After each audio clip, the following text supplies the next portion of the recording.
campaigned on the fact that he would get President Trump. I'm going to get him. I'm going to get him. This is a guy campaigning.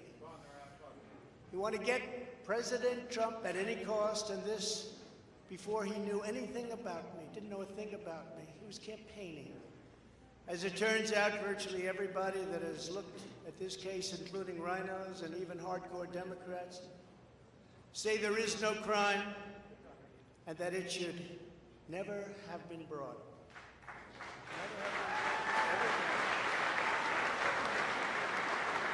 Even people that aren't big fans have said it. They said this is not the right thing to do.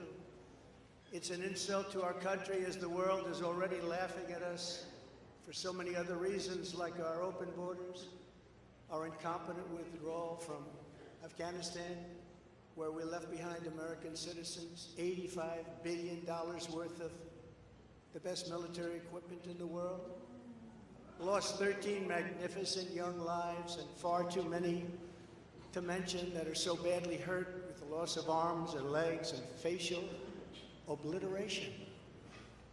The most embarrassing time in our country's history, in my opinion. Then our give up on energy independence and even energy dominant. We're going to be dominant within 6 months, more than any other nation, ×2. We had this all just 3 years ago. Our raging crime statistics, if you look in Democrat-run cities, numbers the likes of which we have never seen before. The open threats by various countries of the use of nuclear weapons, something never mentioned or discussed by outside nations during the Trump administration, and which could very well lead under the Biden administration's leadership to an all-out nuclear World War III can happen. We're not very far away from it, believe it or not. An economy that has been crippled by the biggest inflation we've seen in more than 60 years, and a military that I used to defeat ISIS in 4 weeks. He said it would take 4 years. 4 weeks. To kill al-Baghdadi and Soleimani, that has now gone woke at the top levels by trying to indoctrinate everyone down to the lowest ranking patriot.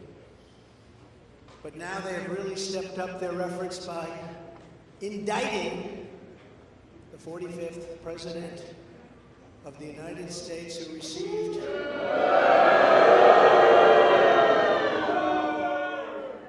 75 million votes, which is more than any sitting president in the history of our country.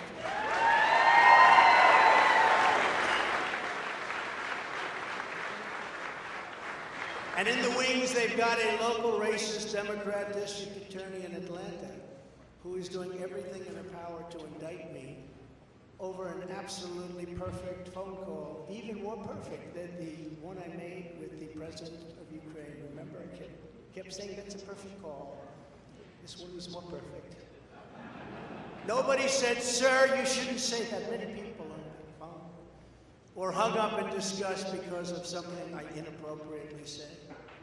Because nothing was said wrong. In fact, at the end of the call, we agreed to continue our conversation about election fraud, specifically in Georgia, at a later time. Many people on the phone, including lots of lawyers, nobody found anything wrong with that perfect call until a book. Making a call. Let's look at that. This fake case was brought only to interfere with the upcoming 2024 election, and it should be dropped immediately.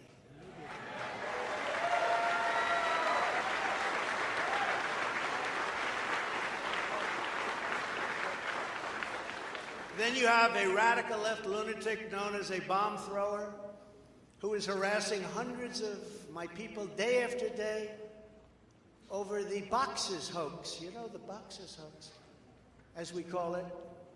Just so everyone knows, I come under what's known as the Presidential Records Act, which was designed and approved by Congress long ago just for this reason.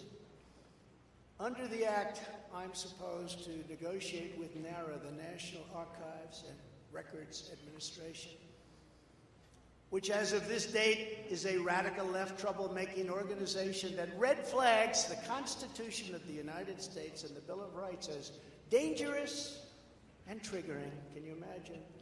This is what we have to deal with. But there is no criminality under the Presidential Records Act. That is not what it's all about. We were negotiating in very good faith, proper way, in order to return some or all of the documents that I openly and in very plain sight brought with me to Mar-a-Lago from our beautiful White House, just as virtually every other president has done in the past. When FBI and DOJ officials with NARA were here, I told my lawyer to show them the very secure storage room in which they were locked.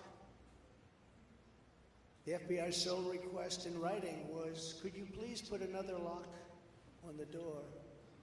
We immediately complied. It's a lot different than the Biden situation, isn't it? The next thing I know, we were raided by many gun-toting FBI agents who took whatever they wanted, including my passports and medical records.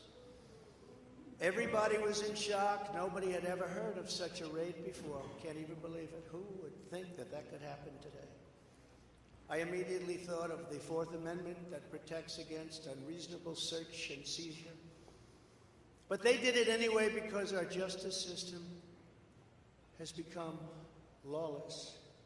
They're using it now, in addition to everything else, to win elections.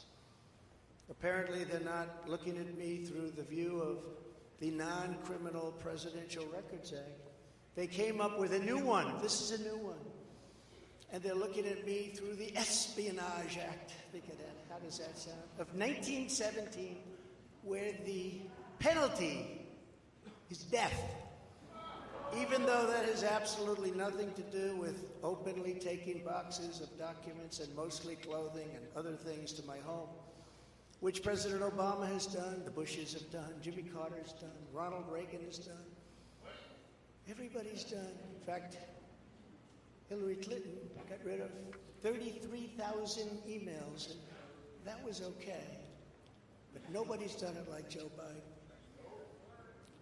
This lunatic special prosecutor named Jack Smith, I wonder what it was prior to a change,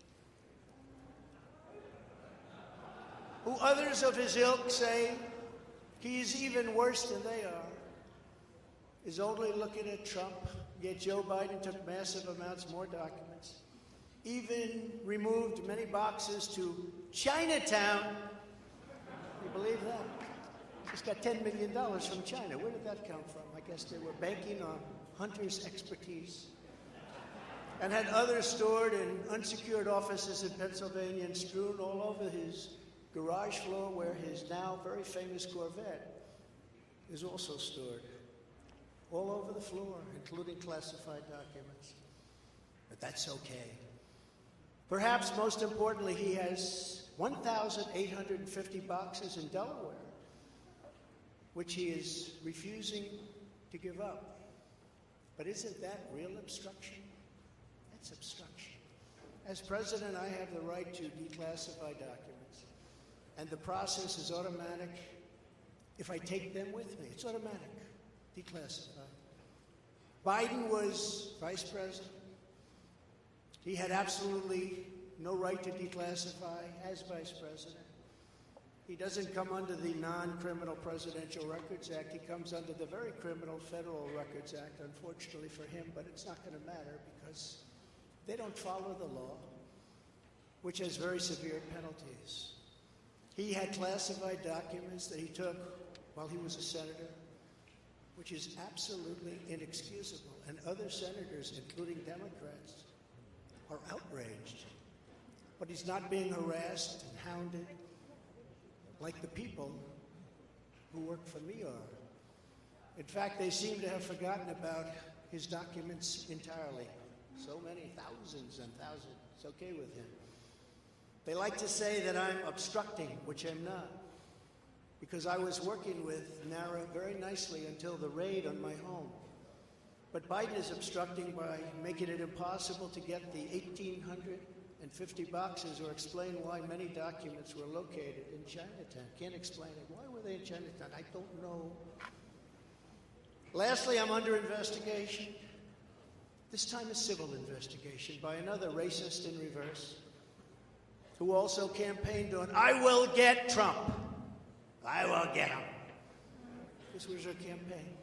Never ran for office. "I will get him." Her name is Letitia James.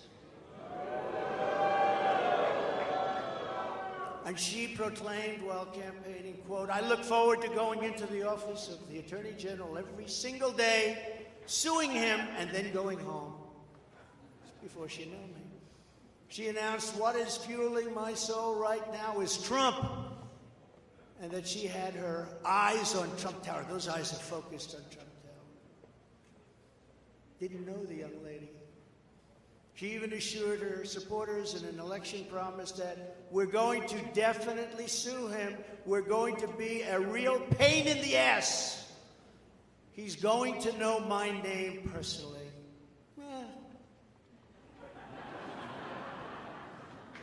And then she claimed that I was an illegitimate president. Think of it. With all we did on energy, with all we did on the military, on taxes, biggest tax cuts in history, biggest regulation cuts in history, right to try, people able to get drugs now that aren't approved. Hopefully you don't have that problem. Letitia James vowed to use every area of the law to, quote, investigate President Trump and his business transactions. Those transactions are going to be investigated, she said. And that of her family and his family. Because we're going after his family, and we're going after them hard. This is all before entering office and all before knowing anything at all about me. But she's going to get me. This is why, along with unrelenting crime, so many people and companies are leaving New York. She said that I falsified my financial statements, but in fact we're proving and will prove that my financial statements were substantially more than we submitted, not less. And in all cases have a strong disclaimer clause in them which tells the institutions that may look at that if they want to, not to rely on the statement. But they've got a problem with their case because, number one, I'm very underleveraged. They can't believe it. All the stuff they read and gave. And have very little debt relative to the value of assets. And importantly, not one bank has lost even $1. She was investigating me to save banks. They have very good lawyers. But they didn't lose $1 with us during this period of time. In fact, the banks we're talking about made almost $200 million off Donald Trump, and they liked me very much. We never missed a payment, never got a default notice, had a great relationship with all of them. I don't need banks. We have a lot of cash. I built a great business with my family, built a fantastic business.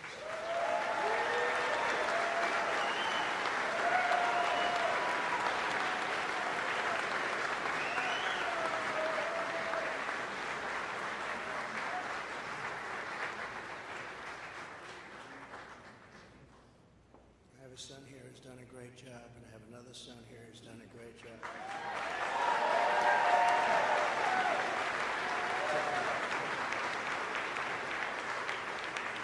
And Ivanka, and Barron will be great someday. He's tall, and he's smart. But I have a great family, and they've done a fantastic job, and we appreciate it very much. They've gone through a lot.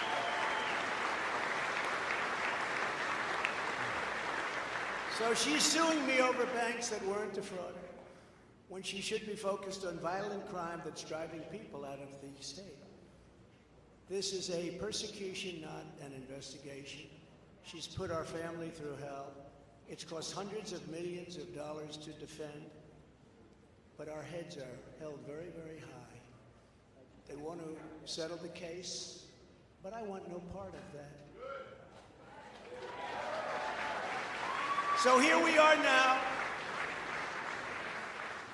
It's where we were today, in a city that was so great just 4 or 5 years ago.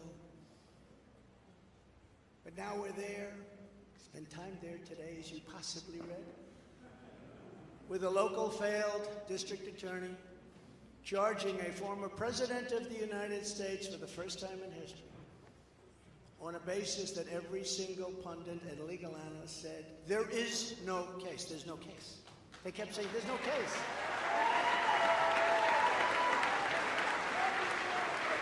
Virtually everyone. But it's far worse than that, because he knew there was no case.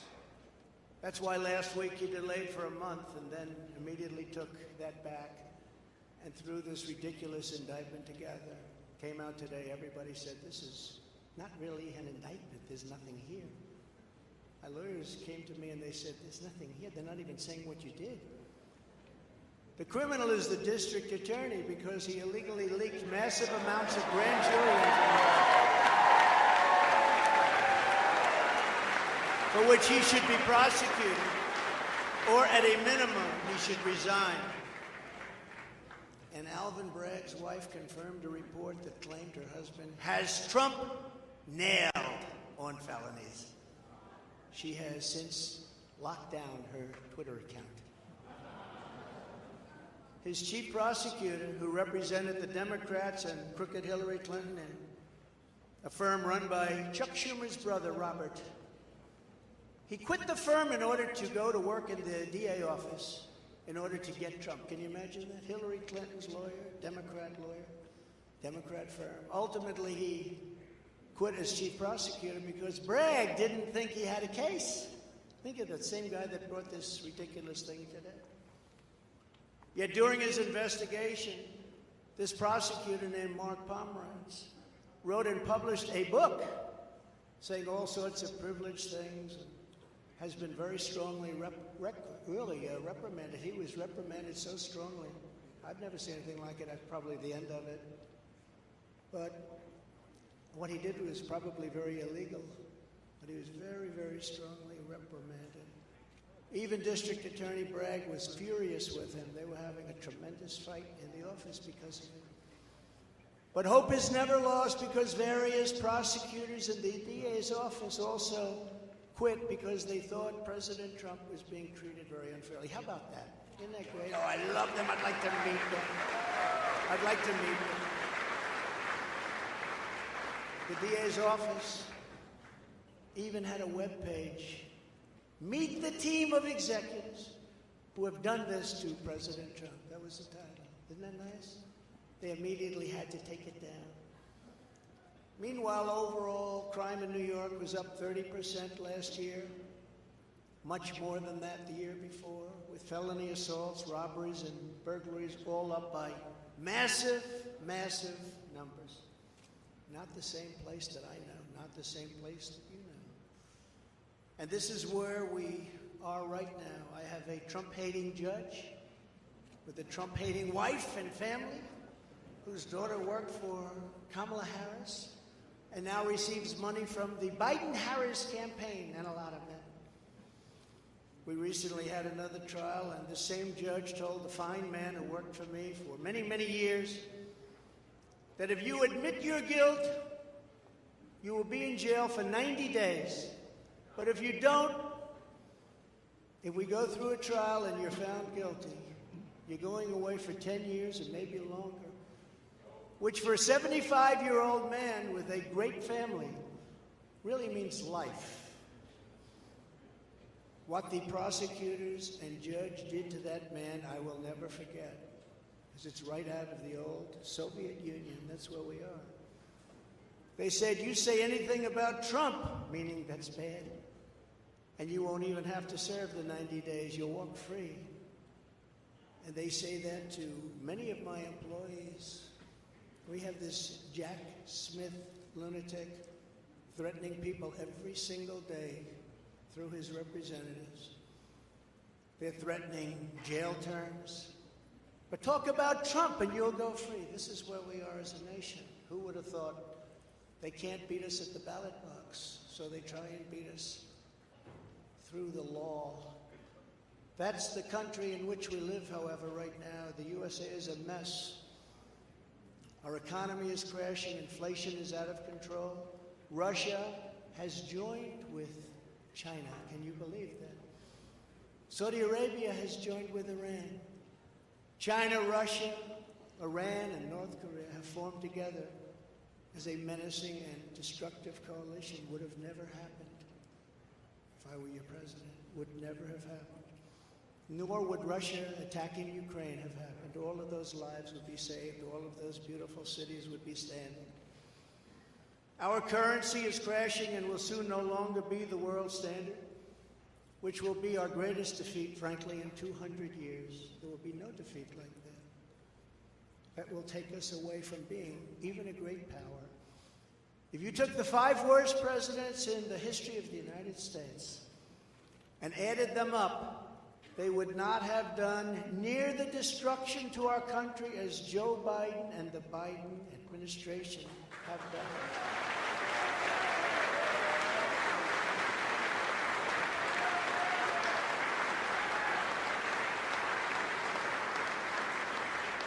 Incredibly, we are now a failing nation. We are a nation in decline. And now these radical left lunatics want to interfere with our elections by using law enforcement. We can't let that happen.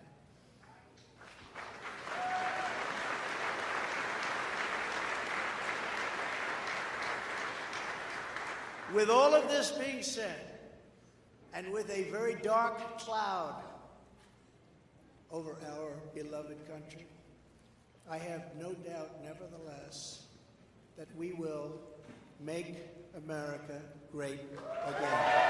Thank you very much. God bless you, and God bless America. Thank you very much, everybody.